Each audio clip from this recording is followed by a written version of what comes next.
Little Platypus by Nettie Hilton. What can you see? Platypus and a frog. A platypus and a frog. Let's have a look. And what? Let's open it up. Little Platypus.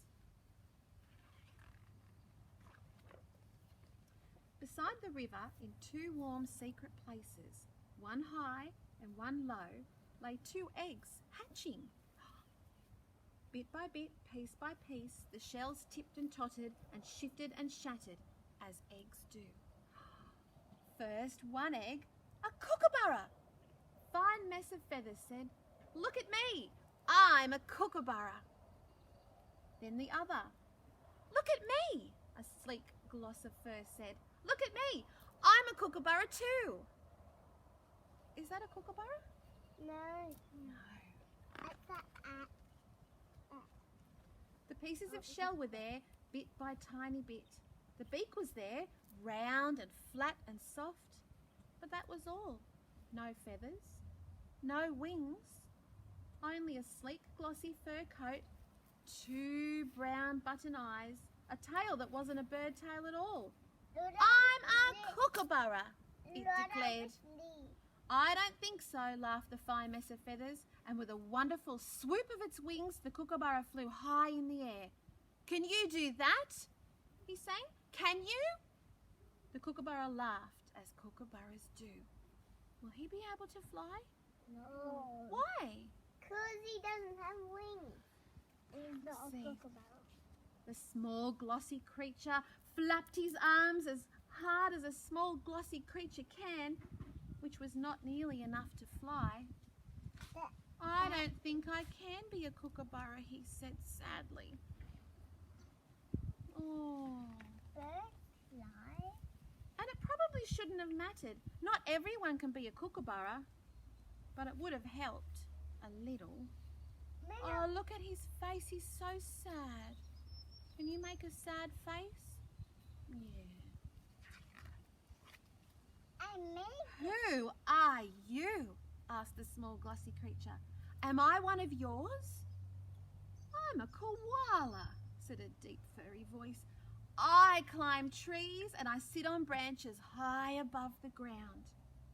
And then, with a soft padded thump, she sat on her soft padded rump, just as snug as could be, right up against the fork of a eucalyptus tree, as koalas do. I may not fly. The small glossy creature stared at the koala. The fur was there, the button bright eyes were there, but that was all. No large ears full of fussy fur, no round, flat, soft nose, only glossy fur, sleek and smooth, and a tail that wasn't a sitting on shape at all. "I don't think I can be a koala," he said sadly.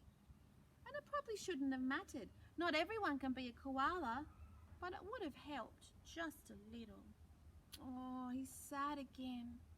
Can you make a sad face? Oh, yeah. Let's see. Maybe he'll find out this time. Are you ready? "Oh, who are you?" asked the small glossy creature. "Am I one of yours?" "I don't think so," said the tall bird with a drum in its throat. "I'm an emu.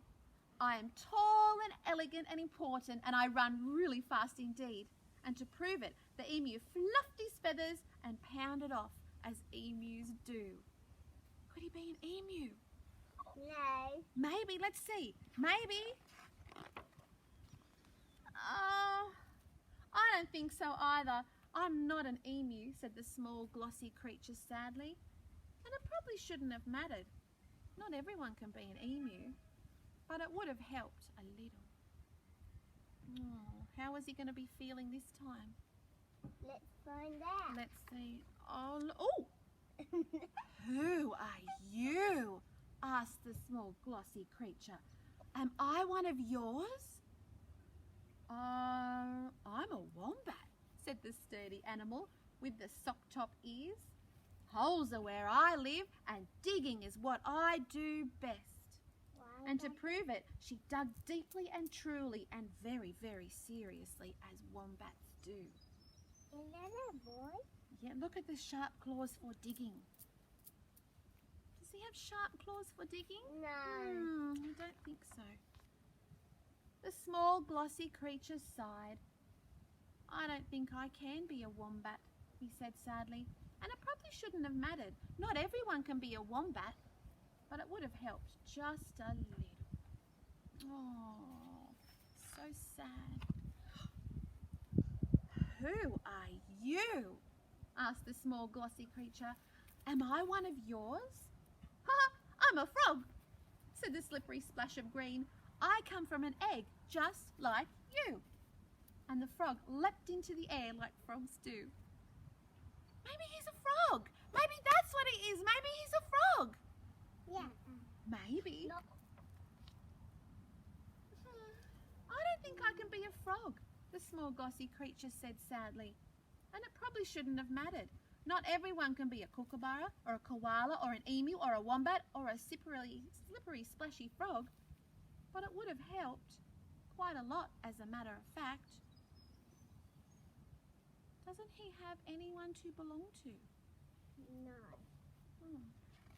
But the next one does. Very large tears rolled down his cheek and off the end of his soft round nose and landed sploop in the water, as tears do. Oh.